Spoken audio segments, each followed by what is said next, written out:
And now we are recording. Welcome to another episode of the Neoliberal Round Podcast. I'm Renaldo McKenzie. I have with me an amazing gentleman who's been on the show before, Mr. John Anthony Castro. Welcome back to the show. Yeah, thank you. By the way, when he came on earlier, you were looking so fresh, so dapper. That's 21st century style for you, man. Now, by the way, how are you doing? How is everything? Oh, good. Do you want me to give you an update on kind of what's happened? Yeah, but I mean, some pleasantries. I know sometime you said that there was you had some sad news in the family, and I know you guys were correct. So I wanted to find how is everything? How is the family doing? Oh, family, yeah. Everything's good with the family. It was the daughter of my cousin that unexpected. Well, I mean, kind of expectedly because she had a special neurological condition, but yeah, she finally succumbed to that. So it's called Miller-Riker syndrome. But yeah, we're good now. Okay, good. Just so you know, for those watching, before I get to the podcast, I was looking at your Twitter page, and there's violence everywhere. I've been talking about violence, writing about violence, and trying to understand violence.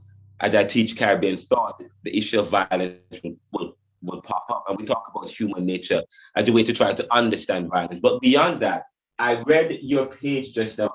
I read your page. I went on your Twitter page, and you said, thoughts and prayers without action is fake Christianity. We will be judged by our inaction to prevent more bloodshed. And I had to start by asking you that question. What were you getting at by saying that? Thoughts and prayers without action is fake Christianity. We will be judged by our inaction to prevent more bloodshed. Yeah. Well, what a lot of Republicans tend to do whenever there's a mass shooting is right away, whenever there's a tragedy that benefits them, they're quick to exploit it right away. You see, this is what the left does, blah, blah. And when something happens that contradicts their narrative or doesn't support their positions right away, it's just like, don't politicize the situation. We're sending our thoughts and prayers. But again, thoughts and prayers without action, again, it's fake Christianity. And they like to right away say thoughts and prayers right away, because it's trying to claim the moral high ground, as though, we're good Christian people. But it's really being a good Christian person is going to be taking action on those words. If you can prevent something and you're choosing to not do anything, then you are complicit in that. And not in the legal sense here in this part of life, but according to the faith that they subscribe to, they are going to be judged. And, it's that typical narrow-minded way of thinking of I never did anything wrong, therefore I won't be judged harshly. And it's just no, there's also things that you never did. If there's a person starving and you walk right by them and let them starve to death, there's a person drowning and you choose to just sit down and watch them drown, you're complicit in those deaths. And so, it was my way of trying to communicate to some of my Republican colleagues and getting through to them and letting them know, you will be judged because of this inaction.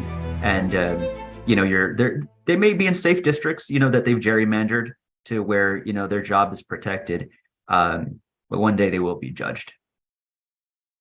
Yes. I'm happy I asked that question. That speaks about your motivation. People move and act from a motivation, from a deep principle, and this a goodwill towards men. And you are seeking to run for president, and you've spoken to us. We've seen several articles, some updates regarding your suit against Trump. And one of the reasons why I wanted you on the show was to get an update on that. But also, it's tax season, and many Americans started filing taxes yesterday, I believe. And you are the president and CEO of AI Tax. So I wanted to, and I actually read a statement that you made yesterday, and I retweeted it a minute ago. You said that if you'd like to support my politics and get a better tax result this year, you can do both by trying AI Tax. come for free. And you also said you get to see the results before paying. If you don't like the results, you can walk away as honest and transparent as it gets. So I want to start with taxes, since many people are thinking about taxes. And tell me a little bit about how people can access this AI tax and how it makes people's life better. Yeah, absolutely. So AI tax.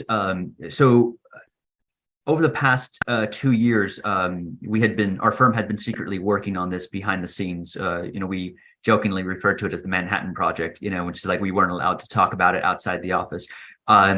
To date, I've been awarded 3 patents covering over 30 claims from the U.S. Patent and Trademark Office, covering specifically the deployment and use of artificial intelligence in tax planning and tax preparation.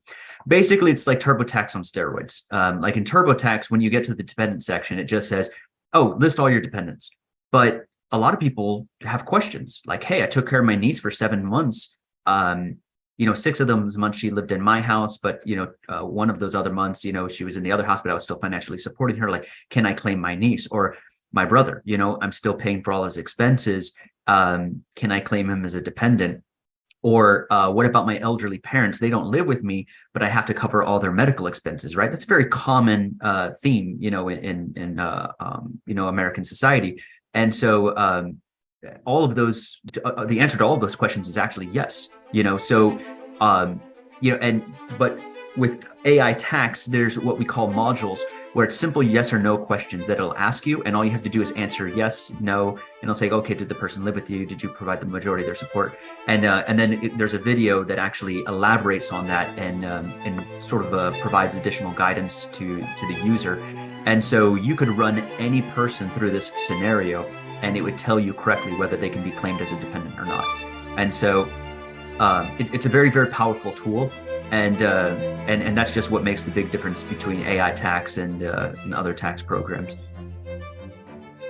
And what has been the views of most of your users so far? The average comes out to about 6,500. That's on average. The amount you get more with AI tax than you would with TurboTax or any other software. It can vary wildly. With some people, the result ends up being $1,500 difference, not a huge amount. With other people, it ends up being a $50,000 difference. It just really depends on your income range and various things that you qualify or don't qualify for. And I understand that the federal government will be giving out less tax returns this year. The IRS is saying that people will be getting less on their tax returns this year, and that because of the federal government spending on COVID. So, do you think that some platform tax software or platform will be able to generate a little bit more, and will be able to circumvent and go around what we're hearing, that people will be getting less taxes this year? It depends. If it's a standard W-2 situation, which is the vast majority of the American public, then yes, you're likely going to get a little bit of a smaller refund.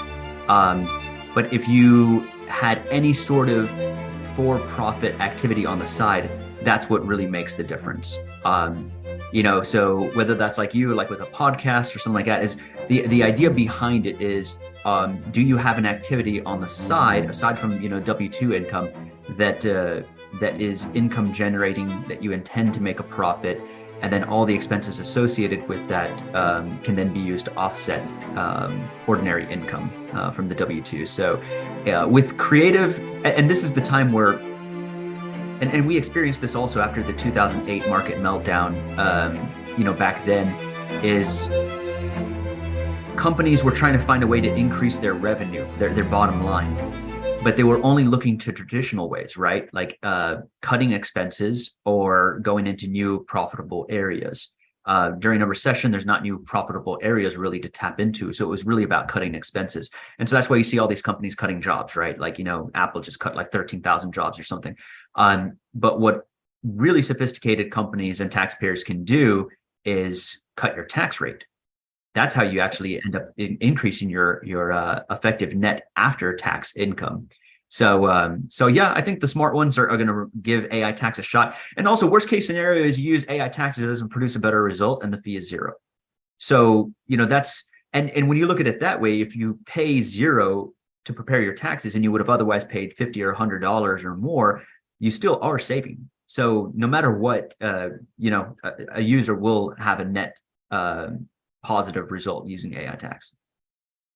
And some people, like myself, who have my own business and do several different things. I actually filed with, I've been using other software, and I had to pay in order to get peace of mind. And so you're saying that AI tax provides peace of mind without you having to pay that extra amount of money to get that. Correct. Yeah. Sorry. My camera went out. I was trying to figure out what was going on there for a second. Correct. Right now. And okay, now moving away from taxes, now back to politics. And we want to get an update as to what's going on with you. I know there have been quite a few news stories concerning your suit against Trump and the FEC. And we want to hear from you what's going on, what's the latest concerning your filing against Trump and the FEC. Yes. So the first case against the FEC, the judge ended up ruling in December that I didn't have federal judicial standing to bring the case. So what he determined there was that I did have an injury. It was a political competitive injury, but that the FEC was not the one that caused that injury. That it was the candidate, Donald Trump, that committed that injury, or was committing that injury, ongoing injury. And so it was the court basically saying, you're suing the wrong person. You're not supposed to be suing the FEC. You're supposed to be suing Donald Trump. My theory hinged on statutory provision 52 USC 30101. I think it's sub 9, but it was the definition of a candidate. And my argument was that the statutory definition of a candidate by implication suggested a person that is eligible. Now, this is not a wild theory because the FEC was posed with this question back in 2015. And in that case, and it was a legal advisory opinion, they said that although they understood the reasonableness of interpreting the statute that way, that they felt the legislative intent behind the Federal Election Campaign Act was simply to regulate campaign finances and empower the FEC to do that, not to get into the world of becoming the arbiter of eligibility with regard to a candidacy. And so they self-determined that they did not have that authority. The court also looked at the congressional history and legislative intent behind FECA and determined also that they didn't have that authority. My position, though, I disagreed with the judge, and I filed a notice of appeal to the United States Court of Appeals for the DC Circuit. And I basically am going to now posit that question before the DC Court of Appeals, which is technically, yes, you can interpret the statute that way. If you subscribe to conservative judicial philosophy, like Scalia, then you would agree that it is emphatically the province of the judiciary to say what the law is, and you would disregard legislative intent, which right now the DC Circuit skews conservative. So they would have to be hypocritical and go against their own judicial philosophy to rule against me.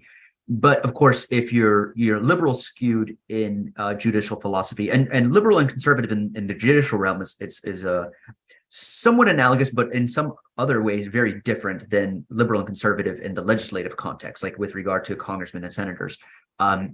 But if you skew more liberal, the liberal judicial philosophy tends to favor agency interpretations. So in this case, they would give a lot more deference to the FEC's interpretation of their own powers.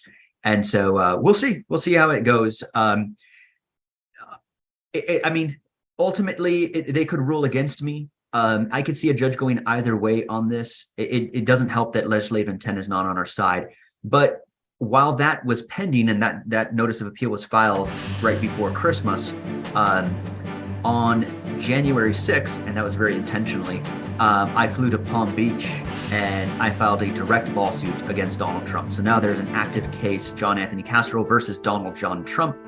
And actually funny, right now, we literally just this morning served Donald Trump at Mar-a-Lago. So he was served this morning with the lawsuit. The judge who was initially assigned to the case was Judge Eileen Cannon, the same judge that tried to illegally shut down the DOJ investigation and was overturned by the U.S. Court of Appeals for the 11th Circuit. So we were initially going to file a motion to recuse, citing her obvious bias, and everybody in the media criticized her for that decision. But we decided to leave her on the case. I view it best because the first thing I did is after I filed the lawsuit, within 3 days, she dismissed the complaint.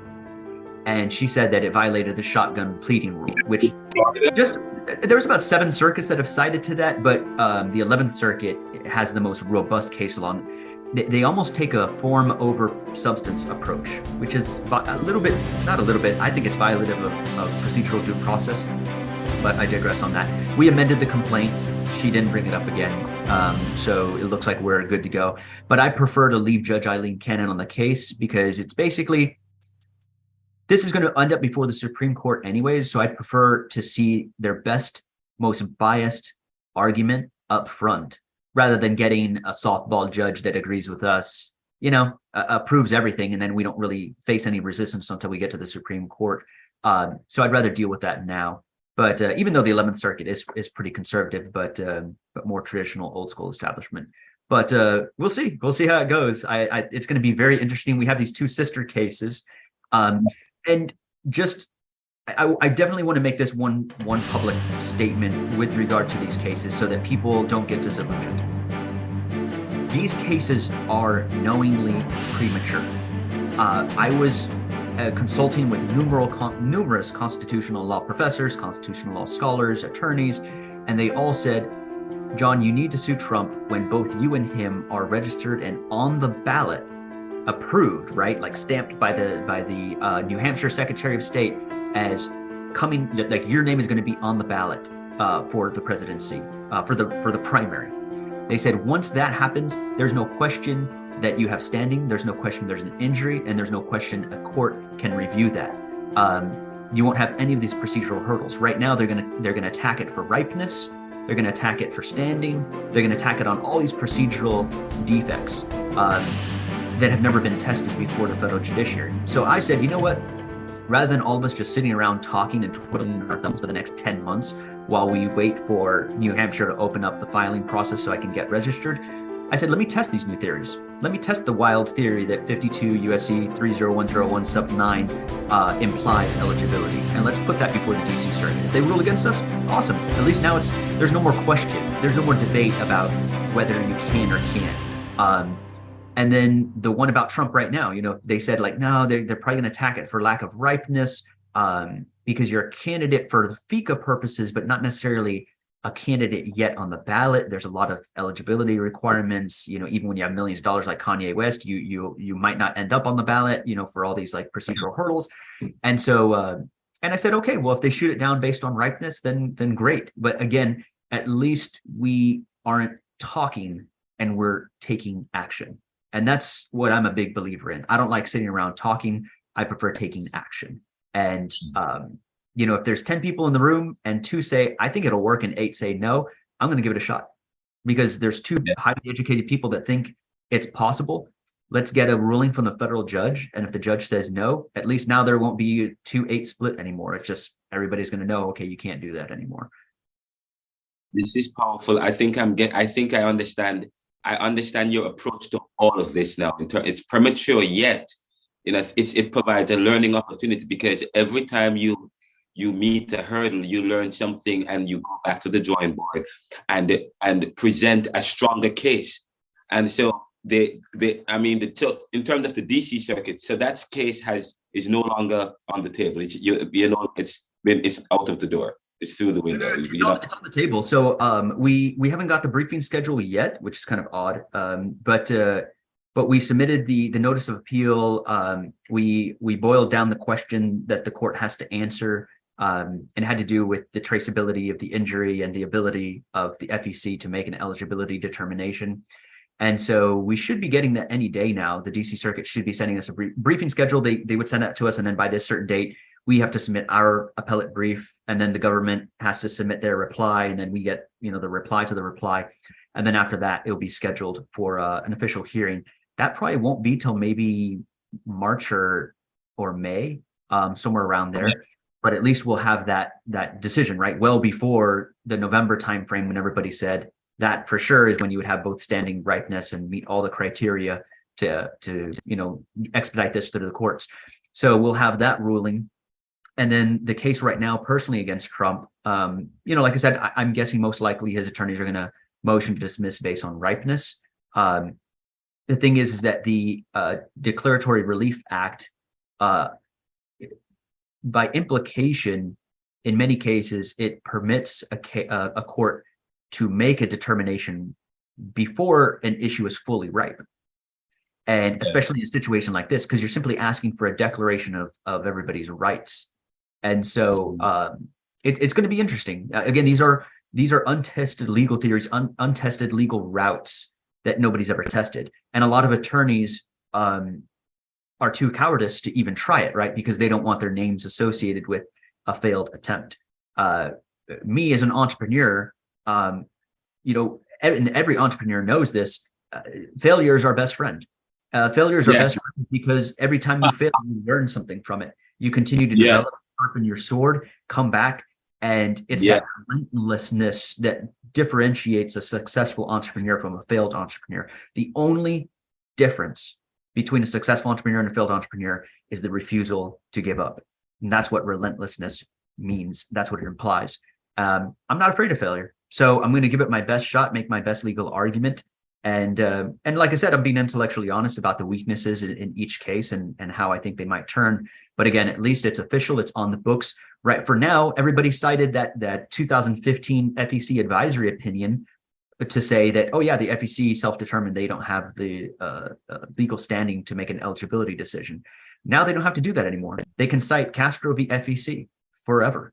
That's going to be supplanted now as the citation for that. And once the DC Circuit rules on this, even if they rule against me, it's going to forever be cited as Castro v. FEC, DC Circuit 2023, as the case that the FEC doesn't have the power to make an eligibility determination. And so again, even if I were to kind of like lose with the objective, I win on the overall, substance, which is that I've added clarity to the law. That's no longer a question. It's powerful. Yes.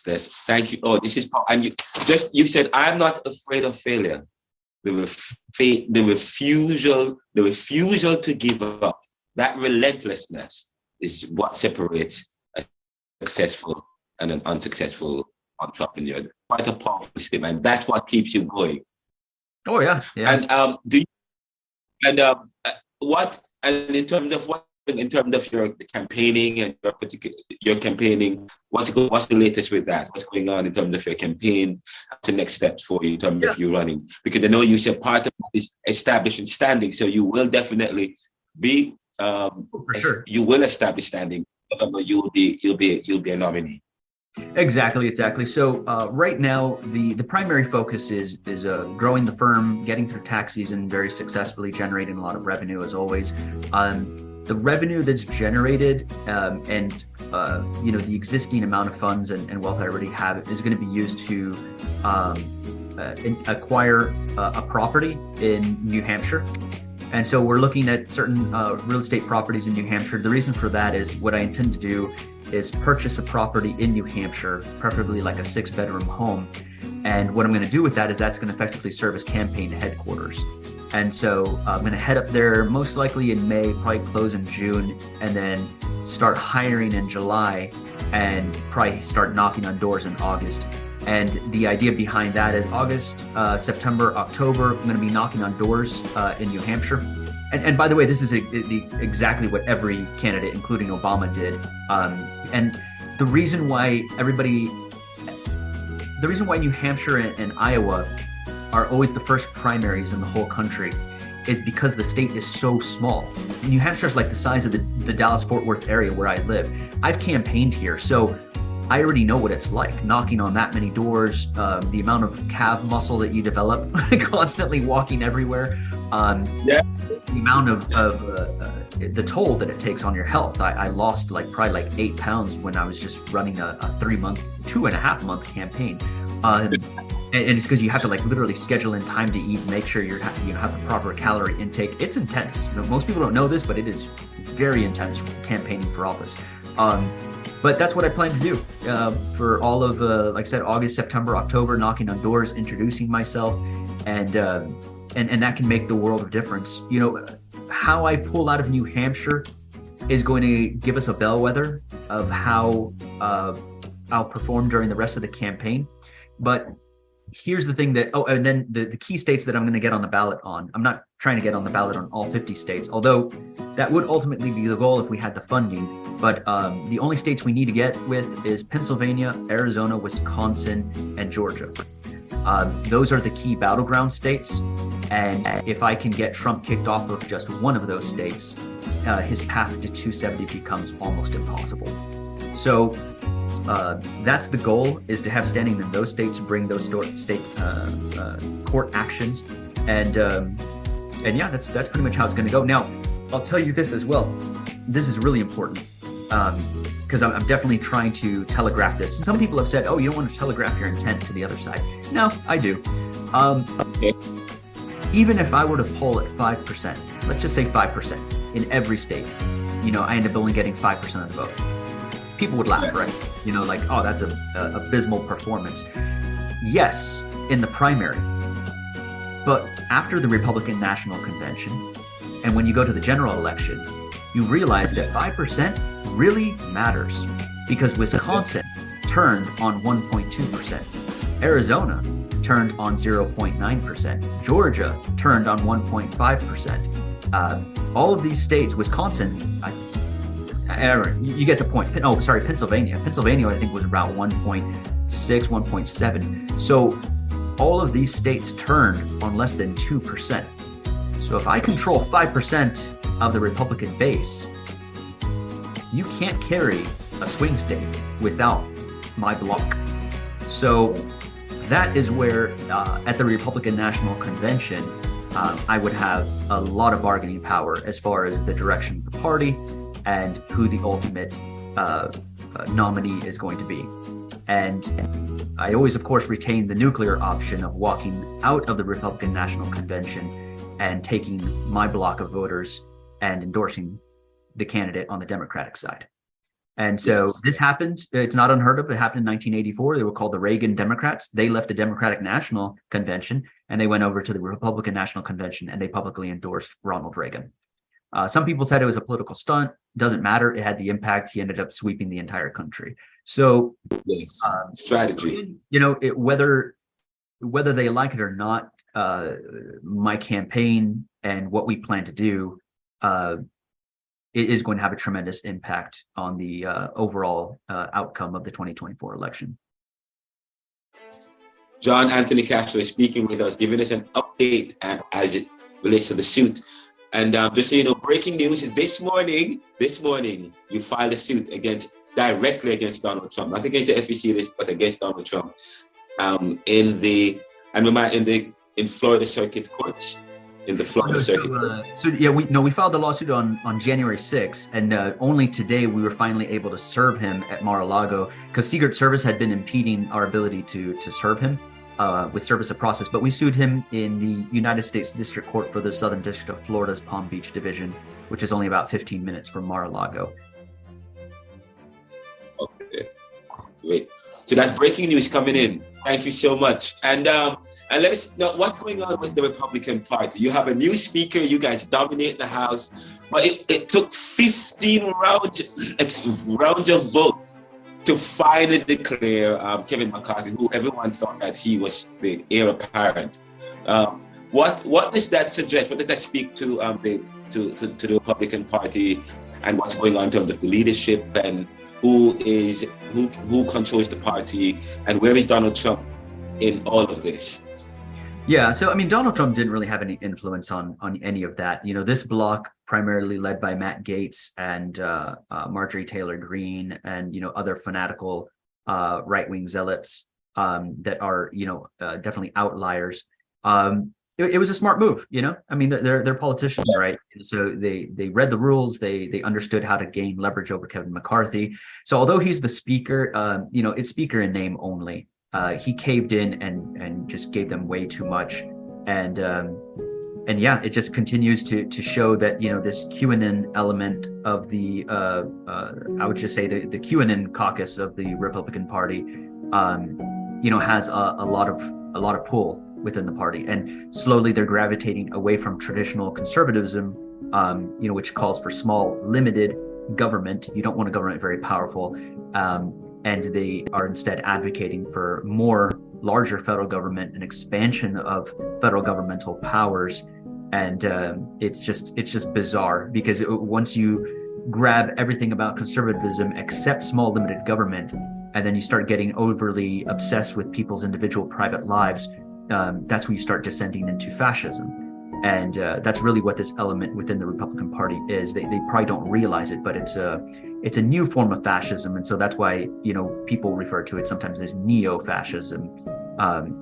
So yeah, it's definitely an interesting time, but I would say it also exposed the all-out practical civil war going on within the Republican Party, and the fight, to determine its future trajectory. So I guess would you consider this a very good time, a very good moment, something that is needed within the Republican Party, the chaos or that's happening in terms as they've tried to find themselves for the 21st century? Yeah. I mean, there's not much of a Republican Party platform right now. Right now, it's just, the Republicans have realized that what gets votes is not nerdy ideas and formal platforms, but boogeymen. The school boards, the books, the LGBTQ issues, drag queens, anything to not have to explain to their constituents what their actual policy objectives are, because right now the Republican Party is very intellectually bankrupt, and doesn't really have a clear-cut agenda on actual concrete policies that are going to improve the daily lives of their voters. And also they're in a very awkward position because Donald Trump brought into the Republican Party a lot of working class voters. And so they know that they can't directly address working class issues without upsetting a lot of their trade alliances. And so that's why they're sticking to the boogeyman issues while secretly pushing an agenda that is actually contrary to the interests of the working class and middle class in America. Wow. And I wanted to get your opinion on what's going on immigration briefly. What's going on the border, and President Biden decided. I think there is some kind of arrangement with countries of NAFTA. I think his decision is to have 30,000 immigrants, allow 30,000 immigrants on humanitarian grounds to come into the U.S., while he will be more aggressive in terms of expelling people who cross the border illegally. However, I understand that there's some kind of challenge to this. Do you know? Are you familiar with this? I mean, yeah, it all comes down to the thing is that the Supreme Court is again just shooting itself in the foot repeatedly. During Democratic administrations, they want to limit the power of the executive branch, but then during times of Republican administrations, they want to give them a lot more leeway. And then you have all these Supreme Court decisions contradicting each other, right? Like the executive branch can do this, no, they can't. And I mean, if you just plain reading of the statute, basically says the executive branch can do whatever it wants, right? They have what's called prosecutorial discretion. They can choose to admit people, not admit people. There's a wide range of power that has always traditionally been reserved to the executive branch, but they're just really contradicting themselves. And also, the thing that's always upsetted me about immigration is it's like debating and trying to resolve your runny nose. It's just like you can do whatever you want, and stuff paper in there. You're not solving the issue. What's the actual issue? Do you have a cold? Do you have a flu? Do you need to take a shot? So in other words, we need to be looking at what are our policies in South America? Why are people leaving these countries in droves? And so people then say, like, oh, well, in places like El Salvador, it's the violence. Okay, well, then the solution is simple. We need to send in assistance, whether involving U.S. Marines as well. But then the conservatives are like, well, no, because we're non-interventionists and we don't want to do that. So then it's just like, okay, well, I mean, do you have any actual logical long-term solutions other than constantly just dealing with the symptom? The symptom is people showing up to the border, between the United States and Mexico, and not all coming from Mexico, of course, coming from all of South America and even sometimes from Africa. It's just like, why are they coming? What are we not doing in their home countries to promote stability, peace, economic justice, so that they have a path to a decent life? And when you don't provide that, when you don't provide basic stability, right? Like, I don't want to walk down the street and not get murdered. When you can't provide basic stability, when you can't provide economic justice so that they can actually, generationally, like we do here in the US, my great grandfather was poor, and then my father took us to the working class, and then, I took our family to the upper middle class, and so on and so forth. When you don't provide those economic ladders, people are not going to want to participate in that system. And so they're going to leave that country and go to the beacon of light and liberty in the world, which is the United States. And so this is the land of opportunity, the American dream. And can you blame them? Of course not. They're just trying to seek what's best for them. We got lucky, right? I mean, we won the genetic lottery and we happened to just be born in this country. They didn't. You could have very well been born, in El Salvador, and you, using all your intellect, would be finding out a way, how do I get out of here? Because there's no way I can have a decent life in this country. And we need to start looking into that, interventionist policies. And that's what I'm in favor of, getting a lot more involved, including the provision of police and military assistance. And it's quite interesting that you said that I wrote the book Neoliberalism. I have to invoke my book, Neoliberalism, Globalization, Inequality, Poverty and Resistance, looking at people of the global south and how globalization has affected these countries, developing countries. We usually call them third world countries, and we talk about interventionist policies. And in retrospect, there was the IMF, structural adjustment policies, to help to develop these countries. But the problem is the economic assistance that was provided to many of these countries wasn't the kind of assistance that they needed. So, of course, I believe in interventionist policies, but the policies also have to be one that is targeted and where these countries have a say in the direction of. But then there is corruption in some of these countries, which I'm talking about corruption today on Friday in my class. We have to also deal with corruption in these countries, because many of these countries have been given billions of dollars, but you don't see the investment, So there's so much happening that interventionist policies have to also include some kind of engagement that ensure that the monies are being spent in an effective way, but in a way where they have some kind of autonomy which speaks to development. But then you don't want these countries to be competitive. Maybe people want this instability. Instability helps. But anyway, those are philosophical arguments that we can get into. Yeah, it's complex, right? I mean, like it's a multifaceted issue, and that's what I like about a lot of people were unhappy with the results of the 2022 election. I was actually really happy. I love the idea of a split legislature. I love the idea of Democrats in control of the Senate, Republicans barely by a thread in charge of the House. And the reason for that is I want both sides to talk to each other, right? Like when one side completely dominates, that's where it starts creating a lot of instability, and even during the speaker fight, you had that rare scenario where you saw Paul Gosar talking with Alexander Ocasio-Cortez, right? Like arch enemies, on the political spectrum. And yet there they were talking, and so that actually made me smile, because I was like, good, because at the end of the day, what a lot of people don't know about me is I am a moderate. If I had to try to put a title on it, I'm an equilibrianist. I want a balance. I want both sides to talk to each other again. I want this, toxic, all Republicans are Nazis, all Democrats are communists. it's ridiculous. I truly believe that everybody is motivated out of love for this country, and we shouldn't get into that really ugly, nasty politics of the other side are a bunch of Satan worshiping pedophiles and the QAnon wing, right? And it's obviously insane. Yeah. Powerful. Thank you. And we will end with this moment. You are in Dallas, are you not? Yeah. And there's been much talk about Dallas Cowboys. I play fantasy football. I watch football a lot. What's the mood like? What's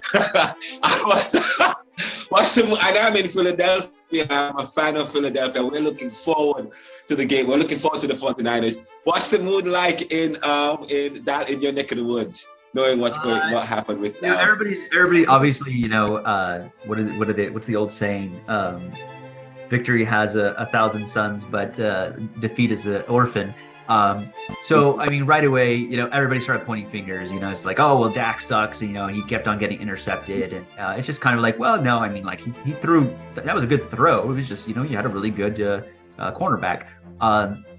But the kicker, I mean, come on, Maher. He gets paid $965,000 a year to miss field goals. I mean, you could put my grandmother, on the field to do that and pay her half that amount. In one game, he missed more field goals than any kicker since 1932. He missed 4 field goals in one game. So, I mean, I think that's pretty clear, where blame lies. And I really think Jerry Jones knows that also. And during the pregame warm-up to San Francisco, Maher had already missed 3 kicks. And so Jerry Jones literally went all the way down to the field, walked out into the field, put his hands on, Maher's shoulder, and was like, hey, you okay? Kind of like when the owner does that, that's his way of saying you need to do good today or you're fired. And I really do think that, to satisfy Cowboys fans, I think Jerry Jones should replace Maher as the kicker. I mean, for God's sakes, you can't get anything worse than somebody that's going to break a record since 1932 for sucking that bad on the field as a kicker. It's like you got one job and you can't do that right. So that being said, I think it's now out of the box that I'm a Cowboys fan, and yeah, we were all pretty sour over here. Yeah. Do you think they should replace Dak Prescott? No. No. I think Dak is awesome. I just think we just got outplayed, fair and square by the 49ers. They have a great team. They did a great job. It's nothing on their side. But I think if, you had to create a list of people to blame, the only one I can honestly put on that list is Maher. So if it was me and if it was my team and my billions on the line like Jerry Jones, I would probably start, trying out, looking at the stats of college football kickers and giving somebody fresh a shot. Thank you. Well, I've been listening to commentators. I watched Stephen A. Smith. I didn't hear them mentioning Michael Irvin mentioning the kicker. I probably missed some of that, but I knew. I think I'm aware that he did miss quite a few. But let's see what's going to happen. And we hope that they develop chemistry. I don't think they should change the dynamic of the team. I think sometimes when they do that, it affects the chemistry of the team, and chemistry is also important, and they can just learn some of these, because I think they had a very good team. I think Cowboys had a very good team. Probably they were missing only OBJ, probably. I'm just messing. Odell Beckham. I'm just messing around. But thank you so much. Thank you. This was quite an amazing time, and I'm looking forward to having you back again. And I'm wishing you all the best. Any last words? No. Next time we're able to chat, I'll give you guys a more substantive update. Hopefully, like I said, hopefully we can get a victory on this, because that would be amazing. And you're going to be joining me on joining my class on one of these Fridays, I think sometime in late March, talking about American politics. Yeah, absolutely. Looking forward to it. I look forward to it. But I want to thank you so much. And I appreciate you, the Neoliberal Round Podcast. We appreciate you and your contributions to the show. And I'm wishing you all the best in your endeavors. Take care. And just so you know, guys, you can visit John Castro by going to www.johncastro.com. Am I right? Yes, correct. Just go to the real John Castro handle on each other. Yeah.